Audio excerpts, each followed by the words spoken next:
का घना अंधेरा है।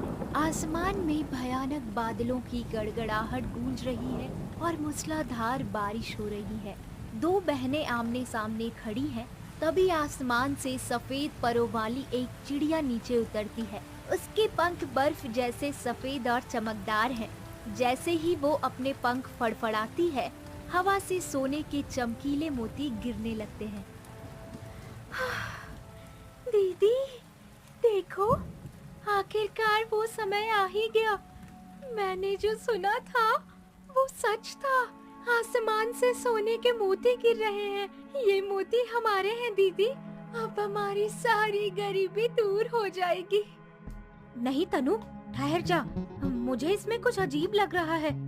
तभी वो सफेद चिड़िया अचानक उड़ना बंद कर देती है। उसकी आंखें लाल हो जाती है और वो कहती है, ठहर जाओ, तुम दोनों में से किसी एक की ही मनोकामना पूरी होगी, लेकिन उसकी एक शर्त है।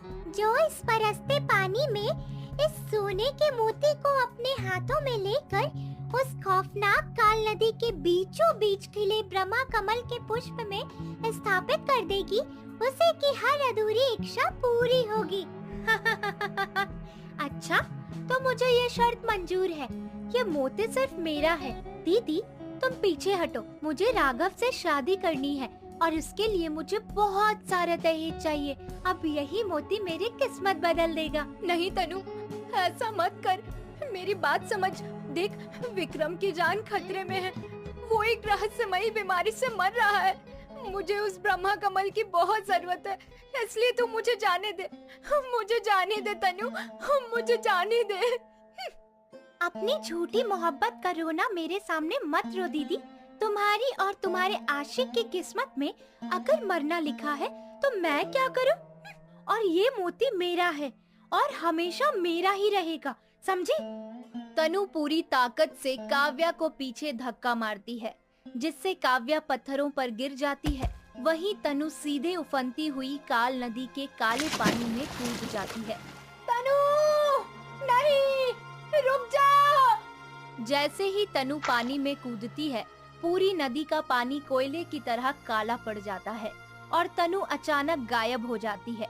साथ ही सफेद चिड़िया के पंख काले धुएं में बदलने लगते हैं और वो एक काले लिबास वाली राजकुमारी के रूप में प्रकट हो जाती है।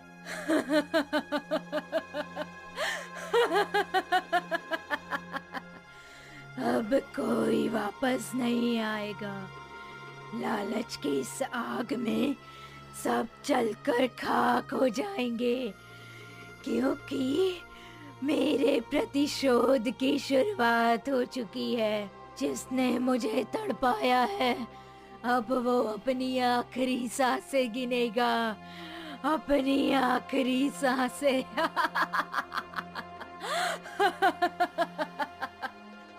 नहीं, नहीं, तुम तो मर चुकी थी ना।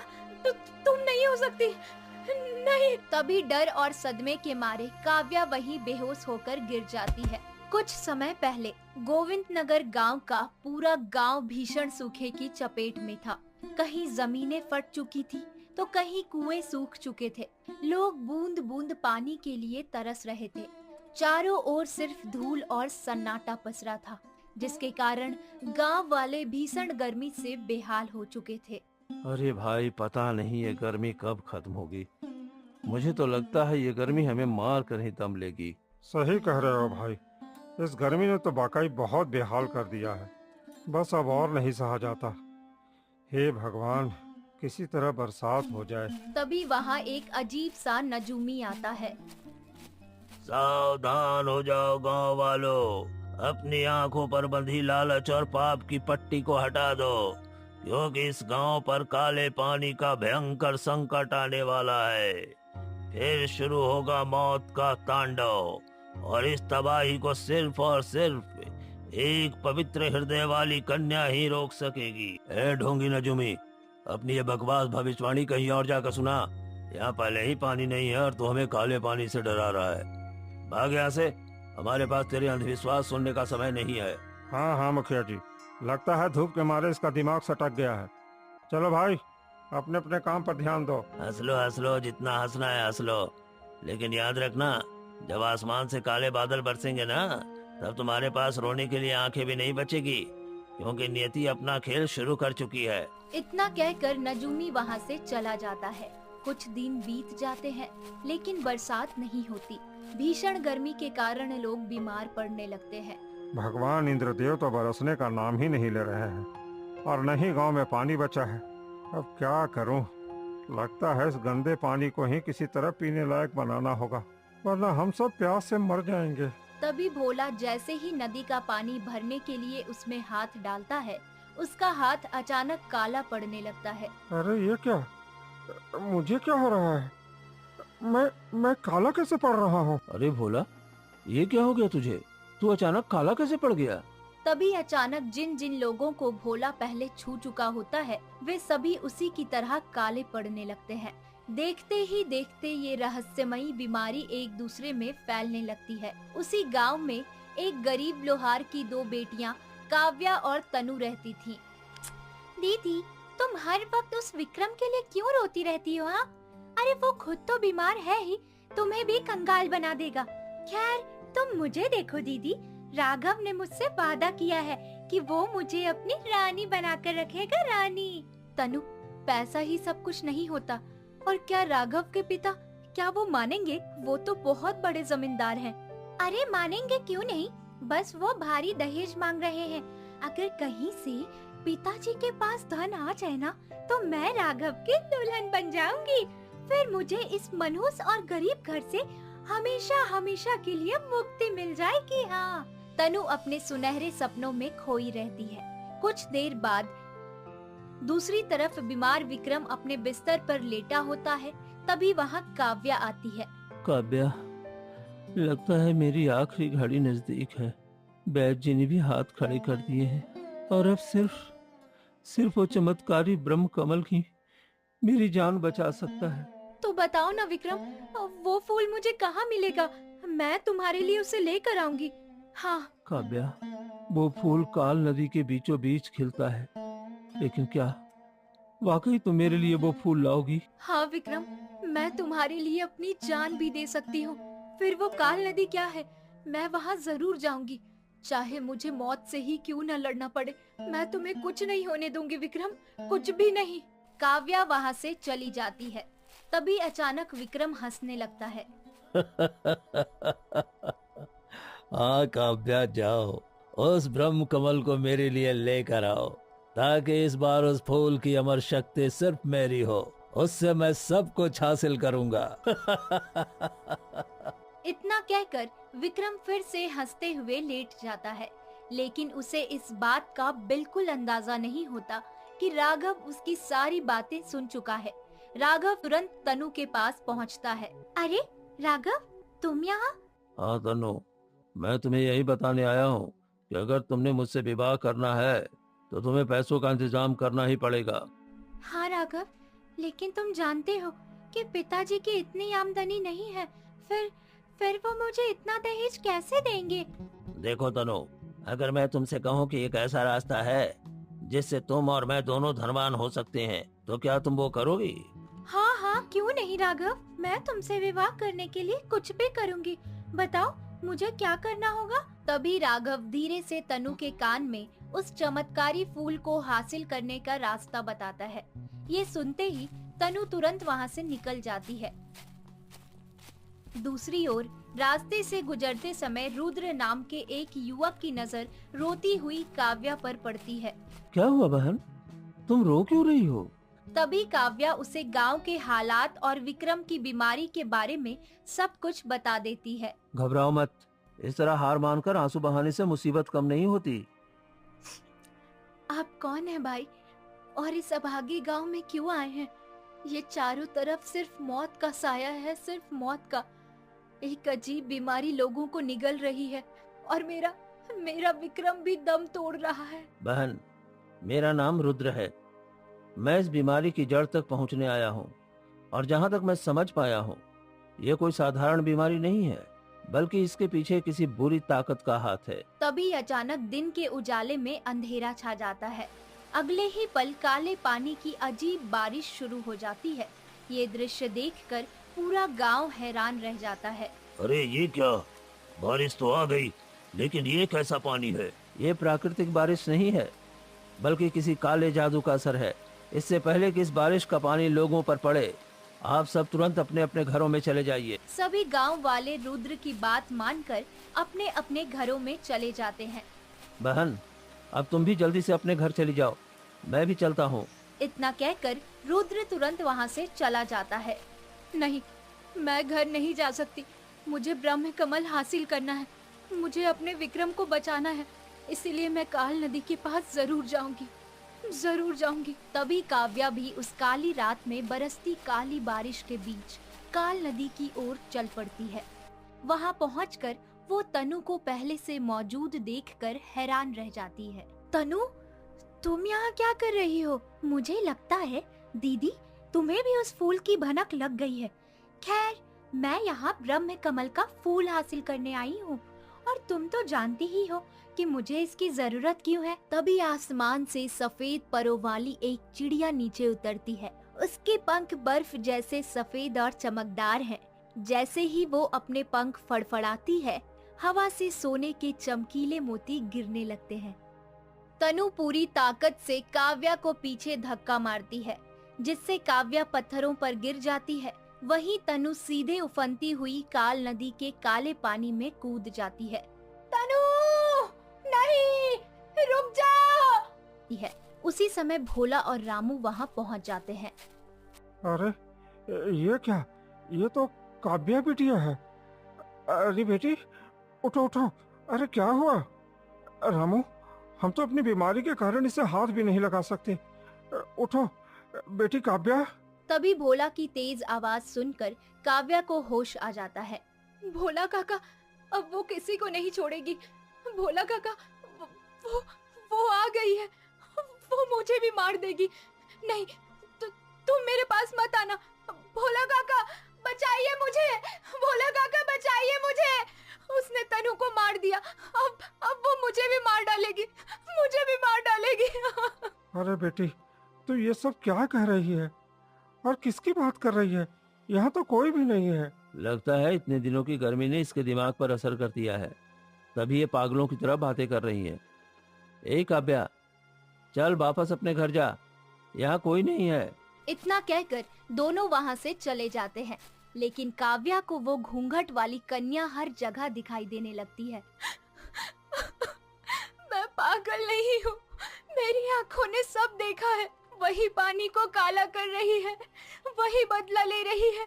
हाँ, मुझे अभी मुखिया जी को सब बताना होगा। काव्या रोते हुए मुखिया के पास पहुँच जाती है। अरे काव्या, क्या हुआ? तो रो क्यों रही है? तभी काव्या मुखिया को सारी बातें बता देती है, लेकिन उसकी बात पूरी भी नहीं हो पाती कि तभी अचानक एक अजनबी आदमी वहाँ आ जाता है। मुखिया जी, इसकी बात पर जरा भी विश्वास मत कीजिए। मैंने इस लड़की को काल नदी के पास काला जादू करते हुए देखा है। इतना ही नहीं, मैंने इसे ये कहते हुए भी सुना है कि इसी ने इस गांव में सूखा और काले पानी की आफत लाई है। हमारे लोग बीमार पड़ रहे हैं और ये काला जादू कर रही है। इसे हमारे गांव में रहने का कोई हक नहीं है। नहीं, नहीं, ये सब झूठ है। मैंने कुछ नहीं किया। मैंने कुछ नहीं किया। ये झूठ है। तभी गांव वाले काव्या को घसीटते हुए गांव की सीमा से बाहर फेंक देते हैं। काव्या वहीं फूट फूट कर रोने लगती है। तभी जायसा उसके सामने आ जाती है। तड़प काव्या, तड़प। जिसने मेरी हंसती खेलती जिंदगी को शमशान बना दिया, मैं उसे कैसे छोड़ सकती हूँ? पता है, मैंने ही उस आदमी का रूप धारण करके तुझे गांव से निकलवाया है। आखिर तुमने मेरे साथ ऐसा क्यों किया? मेरा क्या कसूर है जायशा? क्यों किया तुमने ऐसा? जायशा अचानक गायब हो जाती है। ये कहाँ चली गई? अब क्या होगा? हाँ, मुझे विक्रम के पास जाना चाहिए। हाँ।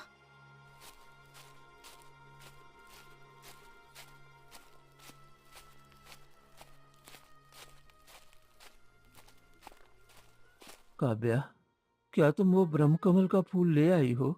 अगर तुम वो ब्रह्म कमल नहीं लाई तो मैं मर जाऊंगा। इसलिए मुझे वो फूल चाहिए, अभी अभी इसी वक्त। विक्रम, मैं कहाँ जाऊँ? पूरी दुनिया मेरे खिलाफ हो गई है। गांव वालों ने मुझे गांव से निकाल दिया है। तुम्हें हमारी मोहब्बत का वास्ता, किसी भी तरह मुझे बचा लो। मेरे लिए वो ब्रह्म कमल का फूल लेकर आओ। काव्या रोते हुए वहाँ से चली जाती है। रास्ते में उसकी मुलाकात रुद्र से होती है। काव्या, मुझे पता चल गया है कि गांव वाले ने तुम्हारे साथ क्या किया है, लेकिन तुम चिंता मत करो। मुझे ये भी पता है कि एक नजूमी ने इस दिन की भविष्यवाणी की थी। अब वही हमें इस पूरे रहस्य के बारे में बता सकता है। तभी रुद्र और काव्या तुरंत जंगल के बीचों बीच बनी नजूमी की कुटिया में पहुँचते हैं। आ गए तुम दोनों। मुझे पता था कि नियति तुम्हें मेरे पास जरूर लेकर आएगी, क्योंकि बिसात बीत चुकी है, मोहरे चल चुके हैं और अब बाजी पलटने वाली है। सालों पहले जो पाप छिपाया गया था वही आज प्रतिशोध की भयानक आग बनकर लौट आया है। और काव्या, वो कोई और नहीं बल्कि तेरा अपना ही कोई है, जो अपने साथ हुए धोखे का हिसाब चुकता करने लौटा है। नजूमी बाबा, मुझे साफ साफ बताइए, उस अदृश्य राजकुमारी का इस गांव से, मुझसे और मेरी बहन से क्या रिश्ता है? वो हमसे क्या चाहती है? तभी नजूमी जलते हुए दिए में थोड़ी सी भस्म डालता है। अगले ही पल उठते हुए धुएं में अतीत के दृश्य उभरने लगते हैं। राजकुमारी जायशा, आप तो इतने बड़े राजा की बेटी हैं, फिर आप हमारे जैसे साधारण लोगों के साथ क्यों रहती हैं? क्यों, तुम लोग इंसान नहीं हो क्या? या मैं किसी दूसरी दुनिया की अप्सरा हूँ जो तुम लोगों से बात नहीं कर सकती? पागल कहीं की। अरे हमारी दोस्ती क्या किसी से छुपी हुई है? तीनों आपस में बातें कर रहे थे। उन्हें इस बात का जरा भी एहसास नहीं था कि दूर खड़ा रुद्र चुपचाप राजकुमारी जायशा को निहार रहा था। मैं कैसे बताऊं राजकुमारी जायशा कि मैं आपसे कितना प्रेम करता हूँ, लेकिन कभी अपने दिल की बात करने की हिम्मत नहीं जुटा पाया। यही सोचकर रुद्र वहाँ से चला जाता है। कुछ देर बाद तीनों सहेलियां भी अपने अपने घर लौट जाती हैं। तभी रास्ते में राजकुमारी जायशा की मुलाकात उसी नजूमी से होती है। अरे बाबा, आपको क्या हुआ? आप यहाँ क्यों बैठे हैं?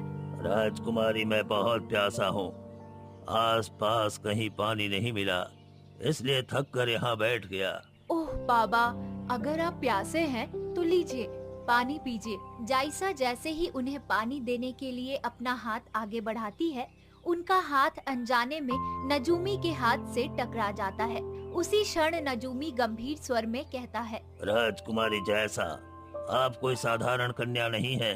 आपको दिव्य ब्रह्म कमल की शक्ति का वरदान प्राप्त है।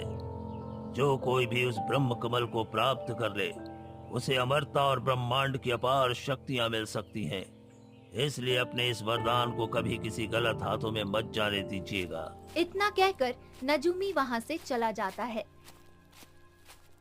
लेकिन उसे इस बात का जरा भी अंदाजा नहीं होता कि विक्रम उसकी सारी बातें सुन चुका है। ओह, तो राजकुमारी के पास ऐसा दिव्य वरदान है।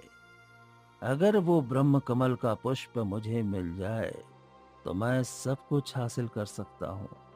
और हाँ, इसके लिए मुझे पहले इसे अपने प्रेम जाल में फंसाना होगा। ये सोचकर विक्रम सीधे राजकुमारी जायशा की ओर बढ़ जाता है। तुम कौन हो और इस तरह मेरे रास्ते में क्यों खड़े हो?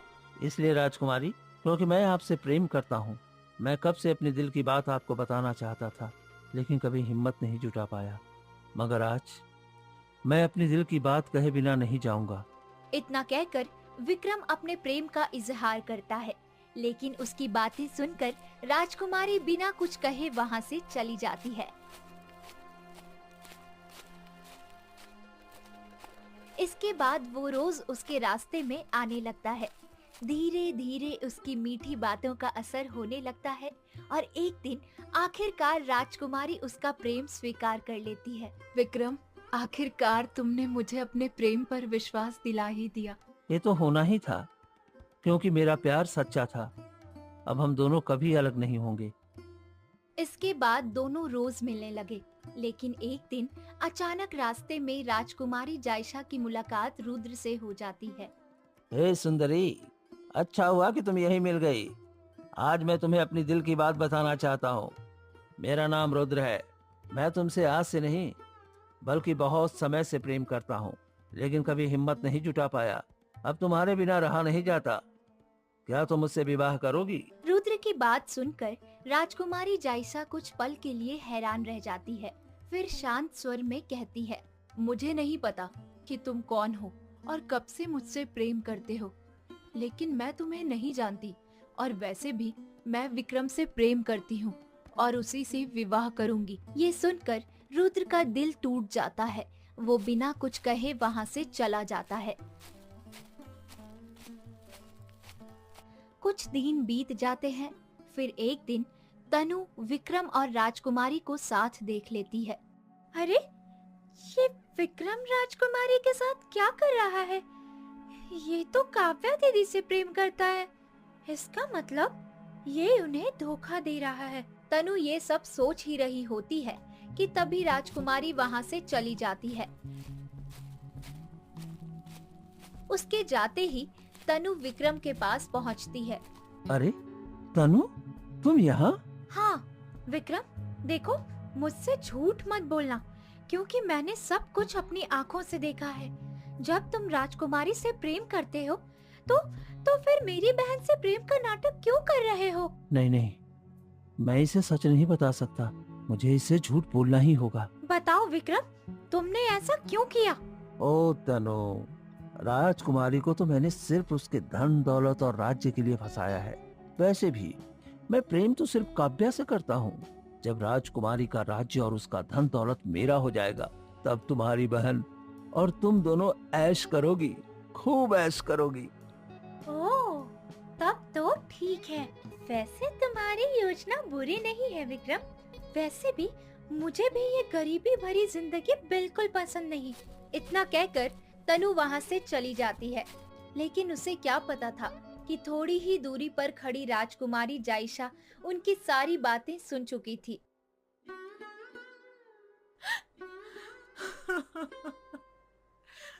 विक्रम, तुम ये क्या कह रहे हो? तुमने मुझसे प्यार किया था ना? फिर तुम मेरे साथ ऐसा कैसे कर सकते हो विक्रम? कैसे कर सकते हो? ओह, तो तुमने सब सुन लिया? अच्छा है, अब मेरा असली मकसद भी जान लो। मुझे तुमसे नहीं बल्कि काव्या से प्रेम है। मैं तुम्हारे साथ सिर्फ इसलिए आया था ताकि मुझे तुमसे वो दिव्य ब्रह्म कमल मिल सके जिसकी शक्ति मुझे चाहिए। अब जल्दी से मुझे वो पुष्प दे दो ताकि मैं काव्या से विवाह कर सकूं। तुम सबने मेरे साथ इतना बड़ा धोखा किया है। नहीं नहीं, मैं तुम्हें कभी माफ नहीं करूंगी और ना ही तुम्हें कभी वो ब्रह्म कमल दूंगी। कभी नहीं। ये सुनते ही विक्रम गुस्से से पागल हो जाता है। वो अपने पास रखी काली भस्म जायसा पर फेंक देता है। भस्म का असर होते ही जायसा की आंखों से काले आंसू बहने लगते हैं। आह, विक्रम, तूने मेरे पवित्र प्रेम को धोखा दिया है।